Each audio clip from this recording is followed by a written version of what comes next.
Teacher, teacher, what do you see?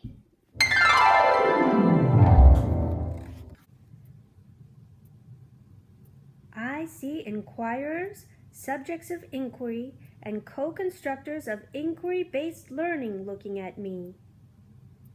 Hello, and welcome to my blog. Today's inquiry question is, how do I incorporate drama into the classroom? Now I know what you're thinking. Isn't there already enough drama in the classroom? Perhaps too much even. Isn't drama exactly what we need to avoid in order to achieve a calm, controlled classroom? To you I say, there is a difference between domesticating and liberating theater. And the ambiguity of where that line is drawn is something even the least experienced teacher can learn to capitalize on. In my classroom, for example, there have been frequent, tearful conflicts between Purple Cat, Red Bird, and Goldfish. Additionally, we've begun to suspect that Green Frog is bipolar. In the water, out of the water, in again, out again. Brown Bear has undiagnosed oppositional defiance. Goldfish is ADD. And frankly, they couldn't pay me enough for the affective labor I'm already doing. We teachers are the ones harnessing the menageries of the future, because the parents simply don't have time. What is the connection, then, between drama, affective labor, and education? Well, let me explain. The workplaces of tomorrow will continue to be ones where emotion is an important skill, to be wielded, to be managed effectively, to be managed in others, so that corporations can run smoothly, unfettered by unproductive human expression. You must educate both the leaders and minions of tomorrow to be above all good, affective laborers. Hegemony can only be achieved as emotions are used to engineer our individual consent in maintaining the social order. Which brings us to the topic of classroom management. In every classroom, there is a blue horse, the one who won't stop neighing or snorting, or a yellow duck who refuses to speak English, but insists on quacking all day long.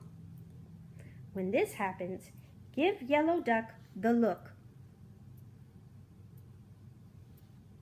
When Yellow Duck stops, say, "Thank you, Yellow Duck," and move on with your lesson.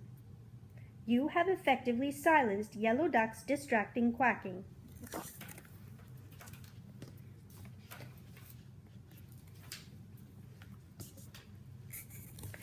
Now, in order to maintain your relationship with Yellow Duck, you must make sure you connect with him when he comes into the classroom in the mornings.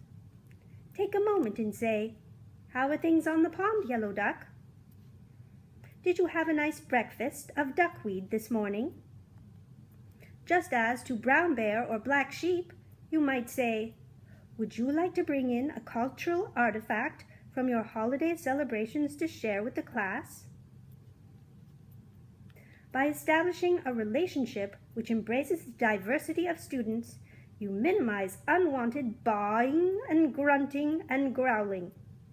And you will find that long-term, you have to pay less attention to those students when all is said and done. The fact is that these days, the animals will snarl in your face and leave their shit all over the floor and expect you to clean it up. Let me tell you how discipline used to be when I was a young teacher. Well, back then, even the name of the principal, Mr. Carl, would send shivers from their hooves to the tips of their feathers. Those were the days of real discipline, when even the young ladies of the workplace weren't above the corporal elements of male-female relations.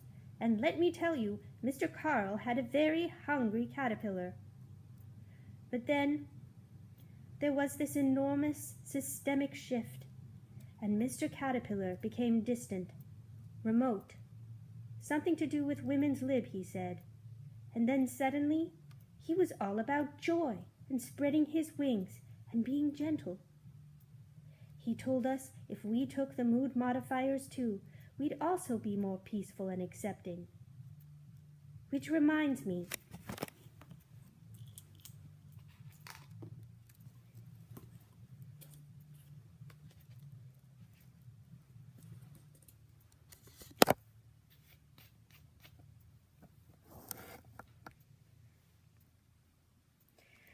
we all have to do our part for the economy.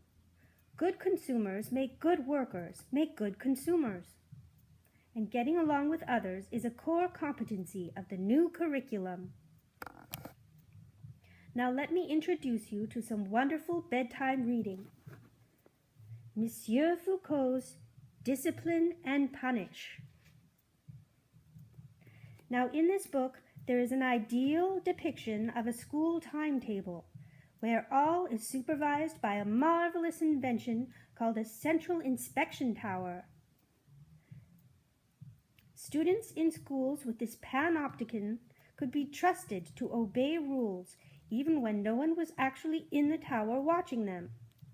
I would argue that the best way to develop self-regulated students is by getting them to internalize the gaze of the teacher. Drama can be an important tool in achieving this. As the affective labor of the teacher is divorced from her actual emotions, so must children learn to separate their emotions from their identities so that they may be more effectively employed in the pursuit of productivity. Well, good night, and happy reading, my friends.